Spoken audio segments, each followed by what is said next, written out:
To start trading crypto, we're first going to download Metamask. To do this, we can head over to metamask.io and follow the instructions on the website to add the extension to our browser. The website will walk you through creating an account, and it will also give you a secret recovery phrase, which you should make sure to keep secure, as this is what we will use to recover your account should it be necessary. Now that we've created an account, we're going to want to open our account on Etherscan and copy our public key.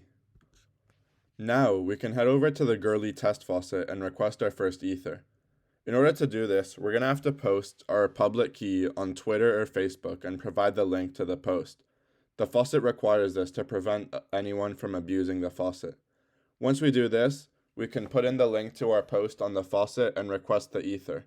It'll take several days to process, but once it does, we'll finally have Ether in our Metamask account.